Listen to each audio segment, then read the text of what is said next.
Ambitious dimanapun kalian berada, balik lagi sama aku Iza Zahra di Happy Talk with Liputan Sumbawa, masih di lantai 2 Chicken Chili. Jadi malam ini teman-teman, aku mau cerita dikit sama salah satu narasumber kita yang adalah seorang produser dari sebuah film dokumenter Sang Punggawa Laut Sumbawa. Sutradara. Sutradara lebih tepatnya ya, sorry. Sutradara dari Sang Punggawa Laut Sumbawa. Oke, langsung aja kita panggil lo ke Harsa. Ke Harsa, gimana rasanya pas datang ke sini? Gregetan, nervous, atau aduh aku takut gak bisa ngomong?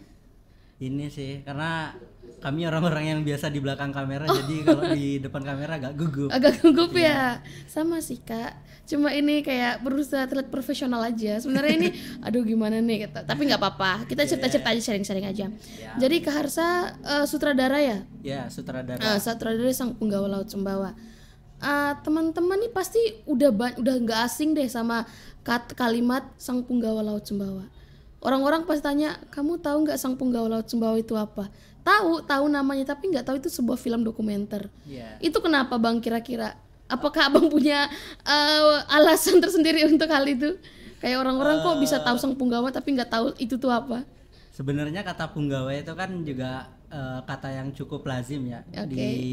Apalagi di kisaran orang-orang pesisir yang bekerja sebagai nelayan, yang mereka pasti rata-rata tuh tahu kata punggawa gitu. Tapi untuk orang-orang yang di kota ketika ngedengar kata punggawa sendiri tuh kadang mereka nanya, punggawa itu apa sih? Yang kayak gitu. Iza juga bertanya, di punggawa itu apa sih? Punggawa itu kalau di bahasa Indonesia kan itu kayak kapten. Oh, kapten. Ya. Punggawa sama pujangga beda ya? Beda lah. Beda. Kirain sama nih punggawa sama ini pujangga. Oke, kalau punggawa yang jadi pujangga tuh ada mungkin. Oke. Lalu punggawa ini seorang kapten. Dan itu udah biasa ya untuk didengar sama orang-orang yang tinggal di pesisir. Sang Punggawa Laut Sumbawa. Berarti kapten seorang laut di Sumbawa. Seorang kapten di Laut Sumbawa. Di tepatnya itu. Kalau di bahasa Indonesia kan. Oke. Terus kenapa memilih judul Sang Punggawa? Sebenarnya judul Sang Punggawa ini tuh baru kepikiran ketika proses editing filmnya itu udah selesai. Judul awalnya dari film ini tuh Koneksi di Tengah Samudra. Nah, dari judul itu sebenarnya kan jadi berevolusi ketika ceritanya itu ikut berkembang.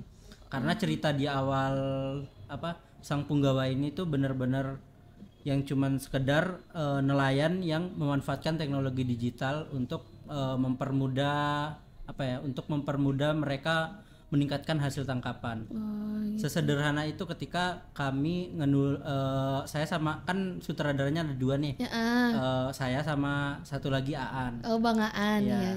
Itu kita membuat cerita ini tuh ketika ada kompetisi Eagle Award. Oh, Eagle Award. Di tahun 2022. 2022 akhir lah. Oke. Jadi akhirnya Abang memutuskan untuk sama Bang Aan, ayo dong kita buat film dokumenter. Tuh ceritanya gimana sih? Bisa tiba-tiba langsung plak jadi itu. Awalnya gimana sih? Ceritain dong. Sebenarnya juga cerita ini tuh kan tiba-tiba juga datang ketika awalnya sama ini, ngobrolnya sama Bang Rido. Ada teman komunitas itu namanya Bang Rido. Ngobrol di dapur. Oh, di dapur, berawal dari dapur ya sebenarnya ya. Iya. Agak lain ya. Terus. Bener-bener ceritanya itu berkembang ketika kita lagi duduk-duduk di dapur ngobrolin ide cerita apa yang pas untuk di-upload untuk Eagle Award tahun itu. Oh, emang udah kepikiran? Ya, karena temanya itu kan ini. Apa ya temanya? Agak lupa juga sih. Temanya itu intinya tentang teknologi digital lah. Ketika teknologi digital itu bagaimana sih penerapannya di di Sumbawa lah pada umumnya gitu. Nah, kepikiran lah kenapa nggak ngangkat tentang si nelayan yang memanfaatkan teknologi digital tapi masih proses penangkapannya itu masih secara tradisional. Cara tradisional tapi memanfaatkan teknologi digital untuk memasarkan hasil tangkapan. Kenapa nelayan? Kenapa tidak ibu-ibu yang di pasar berjualan sayur? Kenapa anak sekolah yang tinggal di pedalaman? Kenapa harus nelayan? Karena film dokumenter itu kan kita akan lebih masuk ceritanya ketika kita lebih dekat dengan cerita itu. Oke, berarti siapa? Saya itu kan besar dan dari kecil sampai besar itu hidup di lingkungan nelayan. Jadi benar-benar ya udah kehidupan sehari-hari itu dengan nelayan. Ya dulu juga pernah jadi nelayan gitu. Akhirnya tahulah seluk-beluk bagaimana seorang nelayan itu kesusahan untuk memasarkan, ketika mereka mendapatkan masalah di tengah laut tapi nggak ada yang bisa nolongin, yang kayak gitu. Nah disitulah teknologi digital itu bisa masuk gitu. Akhirnya kepikiran lah, kenapa nggak kita buat film tentang nelayan yang memanfaatkan teknologi digital. Baru ketemu ketika ngobrolinnya itu di dapur, bener-bener ya udah buat film tentang ini gitu. Oh iya, baru kita bisa nulis ini, baru udah mulai menulis sinopsis segala macam logline untuk ini. Akhirnya ceritanya berkembang. Berkembang jadi ceritanya tentang seorang nelayan memanfaatkan teknologi digital untuk memasarkan hasil tangkapan dan untuk mempersatukan keluarganya yang yang notabene keluarganya ini kan terpisah-pisah gitu. Akhirnya bisa tersatukan oleh teknologi itu. Oke, jadi begitu ya. Iya. Nah, terus akhirnya Abang menggandeng Bang Aan nih. Iya. Menggandeng Bang Aan. Sebenarnya kan kita juga di satu komunitas gitu. Jadi istilahnya ketika kita punya visi yang sama, kita mau godok cerita ini nih. Ayo kita godok bareng-bareng gitu. Oke, udah ngerasa klop ya. Iya, karena kita udah dari satu angkatan, udah di satu kelas yang sama masih mahasiswa sih memang itu kita ikutnya itu kan pas masih jadi mahasiswa. Iya. Benar-benar ya udah ini partner yang cocok untuk bisa menyempurnakan ide ini gitu. Oke, jadi akhirnya memilih Bang Aan untuk menjadi sutradara. Jadi sutradara kedua. Nah, terus apakah pembuatan film Sang Punggawa Laut Sumbawa itu yang kemarin kan menang Eagle kan? Ya. Nah itu tuh apakah langsung disodorin ke Eagle berupa film apa gimana sih? Sebenarnya prosesnya itu kan kita pitching proposal dulu, pitching ide cerita. Jadi kita nulis ide cerita nih dari logline, sinopsis segala macam. Baru kita pitching untuk presentasikan lah kalau bahasa ini bedanya. Presentasikan ke produser yang ada di Eagle dan yang ada di Metro TV. Oh iya.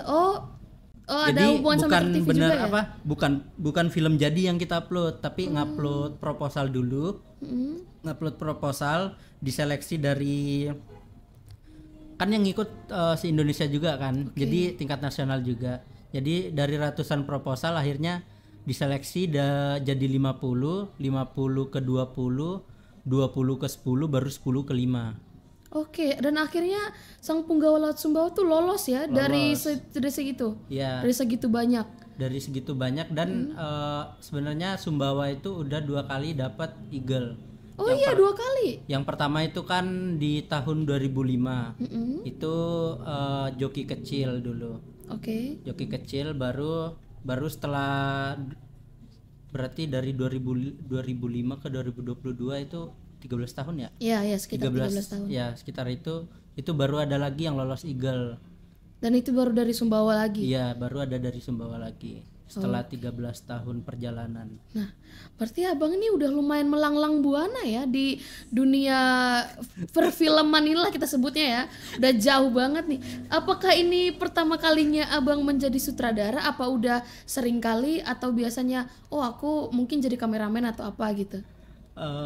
Belum melanglang sih, masih di buananya kayaknya. Oh masih buana, belum melanglang ya, masih di buana. Oke. Sebenarnya film pertama itu berawal dari kayaknya tugasnya Mbak Andari ketika kelas sinematografi itu di semester 5 kayaknya. Itu udah dapat pemfokusan belum? Udah. Oh iya, nggak dapat soalnya aku politik ya. Pemfokusan kayaknya semester 4. Oh iya, kita semester 4. BTW kita satu jurusan guys, jadi kita agak ini nih nyambung nih ngomongnya nih. Oke, lalu baru ini dari situ kayaknya ngebuat tugas 3 menit buat film 3 menit. Udah, dari itu kayaknya bukan film sih kayaknya ya. Itu pertama kali kami terjun ngebuat video lah untuk di kelas ini ya, di kelas sinematografi itu berawal dari situ. Akhirnya ketika masuk situ diarahkan lah untuk ikut festival film Sumbawa yang ketiga. Dan itu abang udah ngerasa kayak oh kayaknya aku suka deh di ini. Oh belum. Itu belum ngerasa cocok ya? Belum. Benar-benar yang cuman modal dulu juga ini ngirim ide cerita ke festival film Sumbawa. Ngirim ide cerita, ide cerita siapa yang terpilih itu yang harus jadi sutradara dan penulis.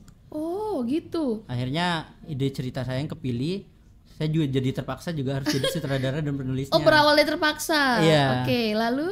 Akhirnya itu bisa dibilang film pertama saya itu di Festival Film Sumbawa 3. Apa itu? Itu judulnya Selembar Kertas, tapi itu fiksi dulu, film fiksi. Oke. Selembar Kertas. Sekitar 15 menit kalau nggak salah durasinya. Itu bisa diakses di mana kalau sekarang? Aduh, belum ada juga. Belum ada ya? Ya. Oke. Belum pede juga sih buat ini.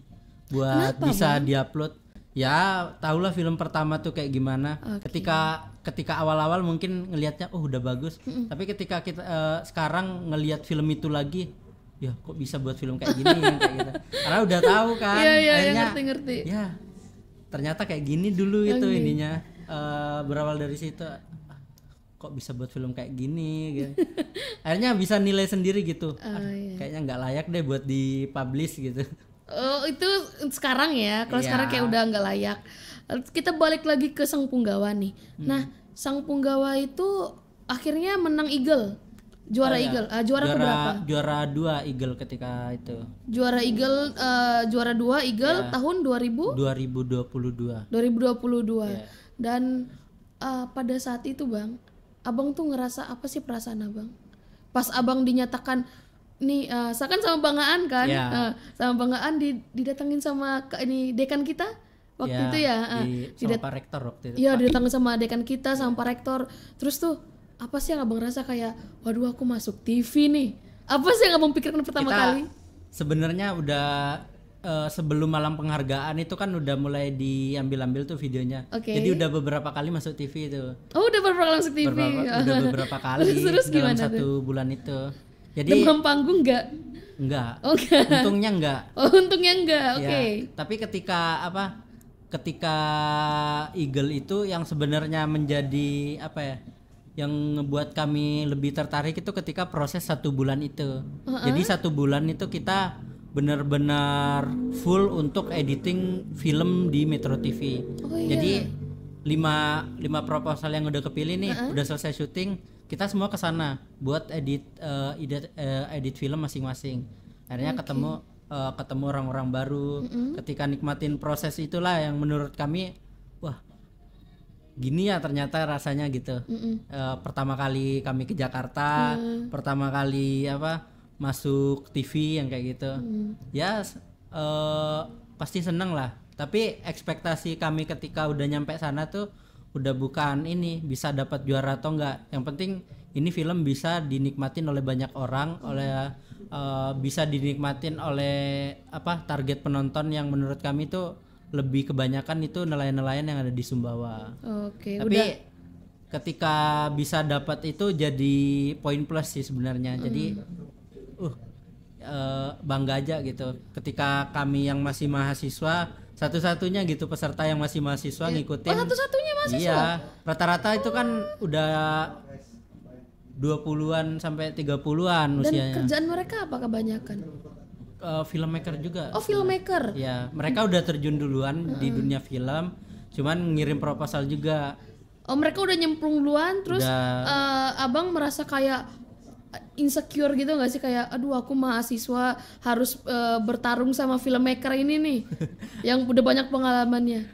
Enggak sih sebenarnya kami juga pede-pede aja sih sama film sendiri ya. Yang penting cerita kami udah kuat sesuai dengan konsep yang di awal yang pengen kami terapkan gitu. Akhirnya ya udah nggak peduliin film lain itu kayak gimana.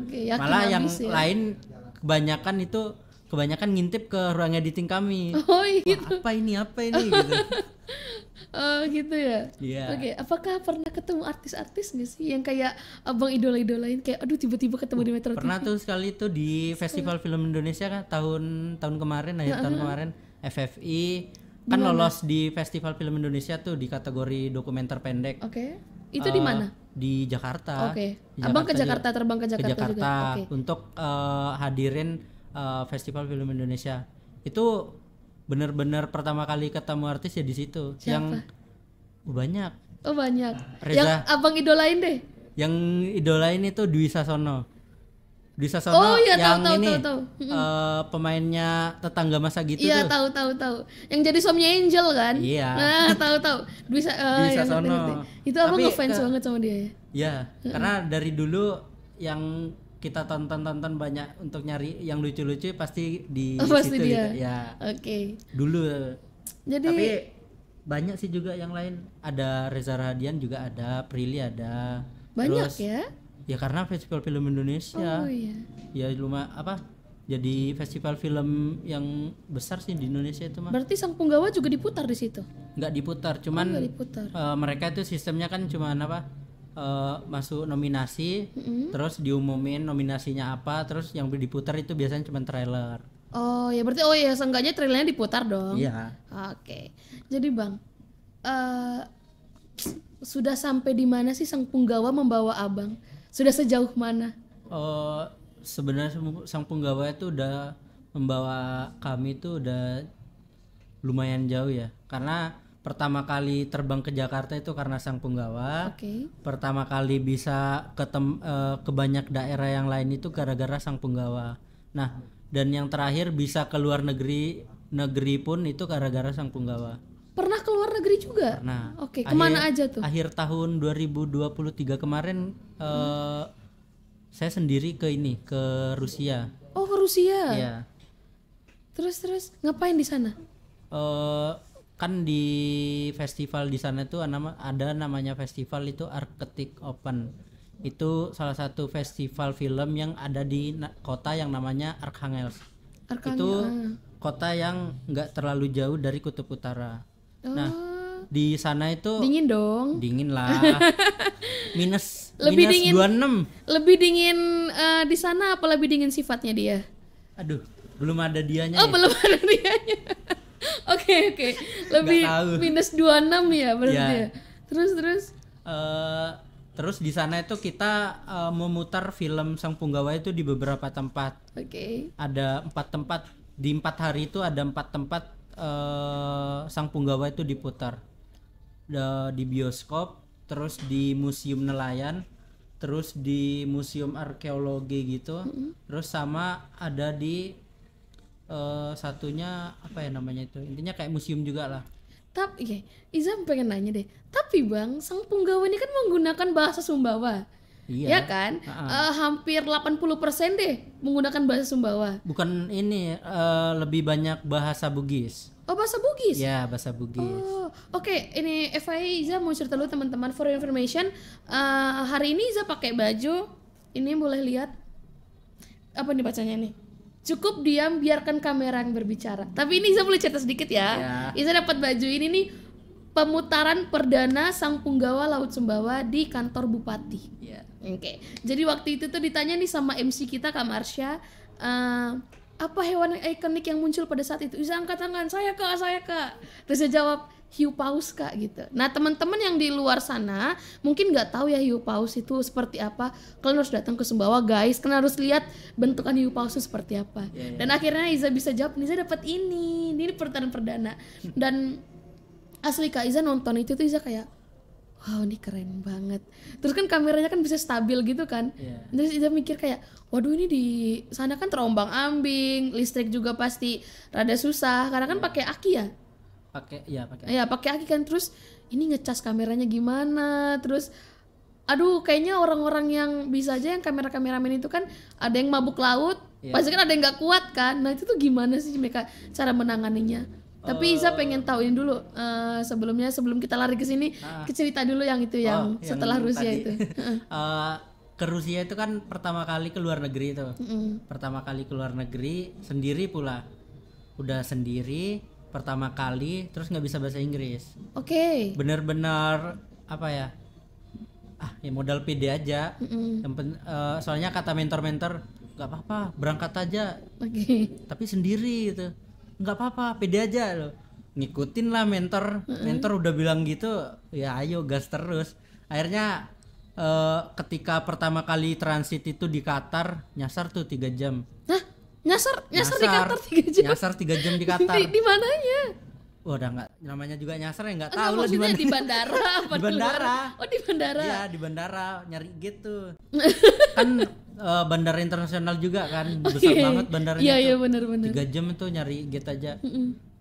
Pertama kali datang ke sana udah nyasar sendiri, nggak bisa bahasa Inggris, nggak tahu nanya siapa. Itu transitnya berapa jam, Kak? 6 di jam. Qatar. Untungnya 6 jam ya, untung 6 jam. Jadi nyasar 3 jam, 3 jamnya itu bisa istirahat. Akhirnya tahu dari mana tuh dapat gate itu tuh? Bisa dapat gate akhirnya gimana? Itu kayaknya wahyu Tuhan dah. Wahyu. Cuman ngikutin ini aja, ngikutin orang-orang. Kayaknya ini orang-orang ini mau ke sana nih. Ikutin aja gitu. Berarti Abang benar-benar naik pesawat sendiri ya? Sendiri. Itu dari Lombok. Dari Jakarta. Oh, dari Lombok ke Jakarta gitu. Iya. Oke. Terus tuh Abang sendiri benar-benar ke Qatar, di bandara Qatar nyasar 3 jam. Iya. Akhirnya dapat gate, istirahat 3 jam baru terbang ke Rusia. Baru terbang ke Rusia, ke Moskow. Oke. Transit di Moskow. Di Moskow itu kayaknya transit 9 jam. Nggak nyasar lagi kan? Nggak nyasar tapi ketinggalan pesawat. Ketinggalan pesawat? Ketinggalan pesawat. Akhirnya gimana itu? Akhirnya harus beli tiket lagi di sana. Beli tiket di Moskow-nya. Itu jadi dibayar sendiri? Udah ada sih. Oh, udah ada, tapi udah kan ada inilah. Oke, udah berarti masalah yang satu udah dibayar, udahlah selesai ya. Udah selesai. Tapi kan cuman bisa bahasa Inggris, Kak. Lah, di sana juga orang-orang nggak bisa bahasa Inggris. Di Rusia itu mereka lebih pede dengan bahasanya mereka sendiri. Jadi rata-rata petugas atau resepsionisnya di sana itu mereka tetap pakai bahasa Rusia. Pasti kalau ada yang nggak bisa bahasa Inggris, kalau ada yang nggak bisa bahasa Rusia, mereka juga pakai ini Google Translate juga. Terus yang di Moskow ini dulu. Yang di Moskow ini ketinggalan pesawat. Beli tiket pesawat, nginep di bandara. Ngomongnya gimana tuh? Nggak ngomong. Cuman pakai kayak bahasa tubuh lah. Oh ya. Bahasa tubuh. Sedikit cuman sekedar ini, pakai bahasa tubuh gitu. Oke, yang penting akhirnya ketemu deh gitu. Tapi dapet. nyari tempat jual tiketnya kan nggak pakai bahasa Inggris juga. Iya, kan. benar. Di sana ya udah modal nekat aja, cuman ngikutin arus. Ketika mau dapat pintu keluar ternyata di sebelah kiri ada yang jual tiket. Baru beli tiket di situ. Nggak ada calo kayak di Indonesia ya? Nggak ada ya. Semuanya bisa ini udah disediain tempatnya. Karena nggak ada istilah calo. Akhirnya udah dapet tiket nih, istirahat 1 malam di bandara. Baru besok paginya baru bisa terbang ke Arkhangelsk. Dari Moskow ke Arkhangelsk itu sekitar 2,5 jam pesawatnya. 2,5 jam. Terus Bang, Abang tuh pasti makan kan di sana kan? Nggak mungkin seharian nggak makan nih. Untung bawa mie. Dari bandara terakhir makan nasi itu di bandara ini Soekarno-Hatta. Terakhir makan nasi di situ. Dan itu udah stok ya? Iya. Makan ini di pesawat juga ada sih disediain. Udah sediain. Turun dari pesawat Qatar itu baru ini terakhir makan di pesawat pesawatnya Qatar ya. Qatar Airways. Oke, sombong ya pesawatnya Qatar ya. Aku ya paling Citylink deh. Oke, yang pernah naik pesawat Qatar nih. Terus akhirnya baru dari situ terakhir makan tuh. Untung udah bawa persediaan makanan sendiri. Bawa mie. Di setiap pemberhentian berapa jam itu pasti makan mie mentah. Makan mie mentah. Indomie itu yang di ini. Mie sedap goreng. Ya yang ini kan dibungkus tuh kan. Dibungkus. Dihancurin campur biasalah, masa nggak tahu. Diliatin orang nggak sih kayak apa ini Gi? Mereka nggak peduli lah. Mereka nggak peduli karena Indonesia ya kayak sesuatu yang aneh tuh kayak apa nih gitu enggak. Mereka juga nggak tahu yang saya makan itu apa kan. Oke. Terus baru pas nyampe Rusia itu baru ini dikasih makan lagi. Baru nyampe ke kota Arkhangelsnya itu udah di ini langsung dari bandara kita diajak ke tempat makan. Oke. Tapi ya tahulah makanan orang-orang di luar kayak apa gitu. Gak ada nasi. Gak ada nasi, dikasihnya cuma roti, sup, terus sama apa ya istilahnya kayak sayur-sayuran sama daging mentah lah gitu. Oke, kayak ya salad-salatan lah ya. Ya salad-salad. Nah, ya cuma itu dikasih enggak lah. Soalnya jauh dari kata kenyang. Oke, soalnya bukan orang Indonesia ya, kalau ketemu nasi ya. Dikasih roti kayaknya baru hari keberapa gitu dikasih ini. Kayaknya hari ketiga dah. Ketiga terus makan malam dikasih ada menu nasi tuh. Oke. Ya pastilah dapat pilihnya menu nasi. Seneng banget ya. Wah, happy banget ya. Udah berapa hari nggak makan nasi, tiba-tiba ketemu nasi. Abang di sana berapa lama? Cuma 4 hari ya. 4 hari. Untungnya 4 hari ya. Kalau sebulan kayaknya aduh nggak kuat deh nggak makan nasi. Oke. Terus tadi abang bilang juga di empat tempat yang berbeda ditayangin. Nah, di antara 4 tempat itu abang bilang kan bahasa Bugis ya? Bahasa Bugis. Berarti bukan bahasa Sumbawa sebenarnya? Ada bahasa Sumbawanya tapi dikit banget. 80% bahasanya itu Bugis. Karena yang ada di film itu dari orang Bugis. Sukunya suku Bugis. Itu di Labuan Sangur. Iya. Oh, Labuan Sangur rata-ratanya orang Bugis semua ya? Rata-rata orang Bugis. Oke. Mungkin ada campuran tapi kebanyakan memang bahasanya tetap bahasa Bugis. Oke, jadi karena bahasa sehari-hari. Jadi Iza kan bukan orang Sumbawa ya. Jadi nggak tahu deh, jadi kiranya ya itu bahasa Sumbawa gitu. Nah, yang Iza mau tanyain di 4 tempat. Nah, 4 tempat ini, Bang, orang-orang itu kan nggak semuanya loh paham bahasa Bugis. Iya. Terus tuh gimana cara menikmati film abang? Apakah ada subtitle bahasa Rusia? Subtitle bahasa Rusia. Jadi 1 bulan sebelum kami berangkat itu mereka udah minta filmnya untuk mereka translatein ke bahasa Rusia. Cuman karena memang dialog di film itu tuh cukup cepat ya, dinamis lah ininya, dialognya. Jadi perpindahannya tuh kadang orang belum selesai baca udah lompat ke dialog berikutnya. Cuman yang menjadi keunggulan itu gambarnya di film itu tuh kuat. Jadi mereka kadang nggak perlu baca subtitle tapi udah paham nih apa yang pengen disampaikan di gambar itu gitu. Jadi oke aja sih sebenarnya, responnya juga bagus sih orang sana. Apakah mereka ketawa-ketawa seperti yang Iza rasakan pertama kali nonton itu? Sebenarnya ketika masuk yang harusnya mereka ketawa, mereka malah kayak simpati lah gitu. Karena ternyata di negara lain ada nih momen kayak gini gitu. Karena mungkin kita ketawa di Indonesia karena itu hal yang lumrah di sini gitu. Tapi ketika itu masuk ke negara lain, mereka yang nggak biasa dengan kejadian-kejadian yang kayak gitu. Akhirnya mereka kayak gini ya, ada kejadian kayak gini di negara lain ya kayak gitu. Lebih ke simpati sih kalau mereka. Jadi kalau kita udah biasa aja, menurut kita lucu-lucuan aja. Tapi sebelumnya saya mau tanya deh. Bentar, apakah itu cuma di Rusia saja yang luar negerinya? Udah pernah di festival di Amerika. Amerika. Itu di mana? Amerika itu kurang tahu juga sih nama ininya. Cuman di negara bagian Amerika. Itu di tahun 2023 juga, cuman di 2023 pertengahan. Abang pergi juga? Enggak. Enggak. Itu festivalnya semacam festival online. Jadi ada sekitar kalau nggak salah 60 ribuan film gitu yang diseleksi. Dan Sang Punggawa itu masuk salah satu yang 4 besar di festival itu. Berarti sudah sampai ke Rusia, sampai ke Amerika gitu. Cerita ini Bang, sebenarnya cerita yang abang buat udah, berarti kan abang harus mengumpulkan, awal-awal kan harus mengumpulkan sinopsis, terus dikirim ke sana, terus akhirnya kayak bagus nih, layak nih buat ini kita lombakan di Eagle ini nih. Nah terus akhirnya apakah itu tuh udah ada ini belum, udah ada kayak skripnya gitu loh, kayak cerita-ceritanya, alur-alurnya gini-gini secara lengkap dari A sampai Z itu udah ada belum? Ada, pas kita ngirim itu salah satu persyaratannya itu harus ada itu. Harus ada itu ya, walaupun ini film dokumenter tapi kita harus si filmmaker tuh udah harus punya bayangan film ini ceritanya tuh kayak gimana sih gitu. Oke. Apa sih kejadian-kejadian yang sekiranya bakalan muncul di film ini.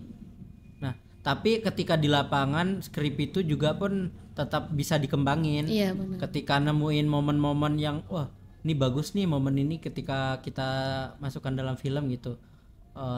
Walaupun nggak terlalu sesuai sama tema, kayaknya bagus buat bumbu-bumbu dalam film lah gitu. Oke. Apakah cerita itu Abang dari pengalaman pribadi atau cerita orang terdekat apa gimana? Yang banyak di ini tuh sebenarnya itu cerita dari orang tua saya sendiri. Jadi keluarga saya sendiri yang saya jadikan narasumber. Oh iya. Iya. Oh berarti semua pemainnya itu ya keluarga Abang ya? Iya, itu keluarga saya semua. Itu dari bapak, ibu, adik, sama adik saya yang satu lagi yang paling kecil. Jadi Ada yang semuanya, cowok juga itu ya? Iya, itu adik saya dua-duanya. Hmm. Jadi yang ada dalam film ini itu sebenarnya kehidupan keluarga saya secara pribadi. Oke. Jadi benar-benar cerita nelayan. Ya nelayan ini yang bapak saya, yang jadi TKW ibu saya, yang yang ada di tiga orang anaknya itu, salah satunya saya, adik saya, yang duanya lagi. Jadi benar-benar yang ngangkat cerita keluarga sendiri gitu. Karena sebenarnya di dokumenter itu kedekatan dengan narasumber itu mempengaruhi jalur cerita gitu. Ketika kita udah dekat dengan narasumber, itu berarti ceritanya akan lebih kaya dan lebih mudah untuk kita explore gitu. Tapi ketika kita jauh dari narasumber, baru kenal, yang kayak gitu harus butuh proses pendekatan. Harus cocoknya mistrinya dulu ya. Jadi lama lagi. Tapi ini kan udah dari keluarga sendiri, bapak sendiri yang jadi narasumber, akhirnya enak lah kita ini gitu. Pas Abang memutuskan buat kayak Pak, aku mau jadikan bapak model, aku mau jadikan ibu model dari iniku, dari film dokumenterku. Itu gimana reaksi mereka Bang? Tanggapan mereka? Enggak ini sih. Enggak nanya sih, langsung ini aja. Langsung datang bawa kamera, udah syuting gitu.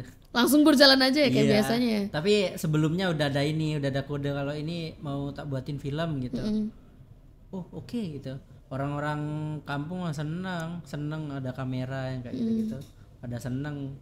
Jadi nggak ada yang khusus sih sebenarnya. Lebih kepada karena udah dekat, akhirnya nggak perlu minta izin apa-apa segala macam, udah langsung syuting gitu. Ya udah berarti jalan pas dalam proses pembuatan video juga ya udah berjalan semestinya aja ya. Kayak biasanya aja ya gitu. Udah kehidupan kayak biasa aja gitu. Karena kita ngerekamnya yang kehidupan sehari-harinya gitu. Kakak itu tadi bilangnya kakak tuh kakak tadi seorang sutradara. Kakak juga seorang pemain. Ya kan, seorang pemain kan sebagai anak dari nelayan itu kan pastinya. Nah, di situ pas Izah nonton, kan Izah udah nonton 2 kali tuh. Pertama di Studio Kronik, terus yang kedua pertama di Kantor Bupati, yang kedua di Studio Kronik. Nah, kenapa namanya menjadi Mondi? Harsa kan, karena nama kan Harsa. Enggak, kan? Mondi itu adikku yang nomor 2. Oh Mondi itu nomor 2. Iya. Oh, berarti aku kurang nangkep. Berarti aku ngiranya lah Harsa kok namanya jadi Mondi. Berarti ini ya adik yang kedua ya. Itu nama asli? Bukan. Oh, bukan. Nama aslinya itu Imam Amrozi. Cuman nama istilahnya kalau di kampung nama panggilannya tuh Mondi, nama kecil gitu. Oh, nama kecilnya emang sama Mondi. Sama sih kayak kalau aku juga di kampung itu nggak dipanggil Harsa, nggak akan kalau kamu nanya di kampung tahu rumahnya Harsa gitu, nggak akan ada yang tahu. Oke, kenapa? Tapi kalau kamu nanyanya tahu rumahnya Aung gitu, pasti pada tahu. Oh, Aung. Iya, karena panggilan di kampung sama panggilan ketika kita masuk institusi kayak di sekolah gitu, itu baru pakai nama asli. Tapi ketika di kampung pasti pakai namanya nama kecil. Oh ya, kebanyakan seperti itu ya? Iya. Kebanyakan terutama di ini ya, di Labuan Sangor ya. Nggak tahu kalau di tempat-tempat lain, cuman kalau di Labuan Sangor lebih banyaknya pasti kayak gitu. Oh, lebih banyak ada nama masa kecil lah gitu. Oke. Bang, kenapa tidak ada di YouTube? Kenapa ini Sang Punggawa tidak ada di YouTube? Soalnya kan kita kan pasti pengen kan rewatch, kita pengen nonton deh kayak gabut deh. terus atau enggak kita mau nunjukin ke teman kita, kita tuh punya loh film bagus namanya Sang Punggawa Laut Sumbawa, tapi kita cari di YouTube tuh nggak ada. Di YouTube tuh cuma munculnya trailer juga bahkan nggak ada. Masa? Cuma muncul yang di kayaknya itu. Ada deh kalau trailer mah. Iza nggak pernah lihat, tapi cuma lihat yang di itu, yang di Metro. Yang disiaran di Metro, yang kayak gitu-gitulah intinya. Tapi tuh nggak ada yang bener-bener Sang Punggawa tuh yang kayak full gitu. Kenapa tidak ada di YouTube? Karena memang sebenarnya kan film itu pernah ditayangin di YouTube, cuman kayaknya beberapa minggu itu langsung dihapus lagi. Karena biasanya kita kan ngincernya untuk ngikut-ngikut festival di luar, kayak yang tadi yang di Rusia biasanya. Festival-festival kayak gitu nggak mau nerima kalau filmnya udah ada di YouTube. Oh iya. Biasa mereka lebih suka ketika film itu cuman bisa diputar di ketika festivalnya gitu. Nggak bisa selalunya diakses. Masih eksklusif ya. Mereka masih lebih suka banget. yang kayak gitu-gitulah biasanya. Jadi incaran kami karena film ini tuh harus ditayangin di beberapa festival dulu nih. Ketika biasanya usia film itu udah nyentuh 2 tahun, itu baru nanti bisa di-share di beberapa tempat, tapi tetap harus ada istilah eksklusif lah, karena memang biasa bisa disalahgunakan, mungkin diambil filmnya untuk diupload di media masing-masing yang kayak gitu tanpa izin. Nanti jadi lebih susah ngontrolnya ketika udah masuk YouTube gitu. Gitu. Nanti sembarang orang bisa muter karena kan masih terikat kontrak juga dengan Metro TV kan. Jadi kita nggak bisa sembarang juga ngupload. Harus mau nih ngupload di YouTube yang kayak gitu-gitu fullnya. Nggak bisa, tetap kami punya ikatan dengan Metro TV, dengan Eagle Institute gitu, untuk bagaimana film itu bisa disebar oleh mereka, tapi dengan situasi-situasi yang khusus lah. Intinya masih terlibat kontrak 2 tahun sama Eagle Institute. Nah, Abang udah cerita banyak banget nih. Udah cerita kayak Sang Punggawa udah bawa aku sampai ke Rusia, sampai ke Amerika. Pokoknya aku tuh udah, namaku tuh besar dari Sang Punggawa ini. Nah, sebelum kita ngomong jauh-jauh deh Bang, Sumbawa sendiri, ada nggak sih Sumbawa kayak orang-orang Sumbawa melihat Abang nih sebagai, oh ini nih anak kita loh yang berjasa pemerintahan deh. Kayak ini bisa loh, ini anak-anak kita nih dari Labuan Sangor nih bawa sampai ke Rusia nih, kayak keren banget. Ada nggak sih apresiasi yang diberikan kepada Abang? Kalau misal secara bentuk langsung kayak mungkin penghargaan secara khusus gitu, itu nggak ada. Oh tidak ada? Tidak ada, karena memang di Sumbawa tidak ada atau belum ada? Nggak tahu. Tapi kan ini udah dari 2022 kan. Benar. Sekarang udah 2024 gitu. Kita belum ngelihat ini film ini udah mau kadaluarsa, tapi belum ada sama sekali apresiasi secara khusus dari pemerintah kalau bisa dibilang lah kalau ininya. Kenapa Bang? Padahal kan Sang Punggawa itu pertama kali ditayangkan di kantor bupati loh. Apresiasinya cuma sekedar selamat gitu. Selamat udah dapet ini kayak gitu. Ya hanya udah. Ya cuman sekedar selamat, ya udah selamat, ya kita selamatin balik aja. Cuma sekedar itu aja. Jadi tidak ada apresiasi khusus gitu. Dari pemerintah kayak ada. Mungkin secara umum di Sumbawa pun film itu belum terlalu belum terlalu dikenal lah kalau di Sumbawa gitu. Mungkin orang-orang ketika ngerekam video terus diedit, disambung-sambungin, kadang ditaruh ini udah masuk bentuknya film gitu, padahal sebenarnya enggak gitu. Makanya pengetahuan tentang film di Sumbawa itu pun mungkin jadi salah satu faktornya ya. Jadi salah satu faktor untuk mereka apa nih gitu. Ketika ada film yang bisa dari Sumbawa bisa sampai ke luar negeri pun mereka nggak terlalu notice karena mereka nggak aware terhadap itu gitu. Akhirnya ya udah mau lolos dimanapun kalau merekanya juga nggak ada pengetahuan tentang ini, bahwa ini sesuatu hal yang mungkin istilahnya bisa membawa dampak atau bisa membawa pengaruh gitu di tataran, mungkin di tataran nelayan atau apapun gitu. Mereka nggak ngelihat itu gitu. Jadi mungkin karena itu nggak ada apresiasi secara khusus gitu kepada ini. Tapi kenapa? Maksudnya yang jadi pertanyaan Iza ya, kenapa gitu loh? Kenapa tidak ada organisasi atau UKM atau ya pokoknya organisasi lah. Kalau misalnya UKM mungkin terkhususkan untuk mahasiswa ya. Organisasi deh, organisasi yang bisa diakses sama semua nih. Ya mahasiswa, pelajar, orang tua yang mereka tuh suka di kayak di film gitu. Nah, apa ya kayak orang-orang ini kan pasti punya punya bakat juga kan sebenarnya kan yang mungkin tidak tersalurkan dengan baik karena tidak ada organisasinya gitu loh, tidak ada yang bisa mewadahi. Kalau itu ada kalau itu kan saya berawal dari komunitas juga. Sekarang kan di komunitas namanya itu Sumbawa Cinema Society. Oh ya sudah ada. Sudah dari tahun berapa itu? Waduh, udah lama itu kayaknya 2013 sudah ada di Sumbawa. Itu pertama kali Mas Anton sama Mbak Andari itu alumni Eagle juga yang tahun 2005 tadi. Baru dia merantau ke Jogja, terus di beberapa tahun kemudian itu kembali lagi ke Sumbawa. Mereka pertama kali ngebentuk itu Sumbawa Cinema Society, komunitas film pertama di Sumbawa, dan kayaknya masih sampai sekarang. Cakupannya luas tidak, Bang? Masih satu-satunya komunitas di Sumbawa. Luas cakupannya. Kalau Sumbawa Cinema Society sebenarnya cakupannya udah nasional ya, karena film-film yang dari komunitas kami itu udah di nasional. Udah diputar di beberapa komunitas yang ada di luar Sumbawa, terutama di bagian Jawa lah. Udah banyak udah sering diputar film kami di sana.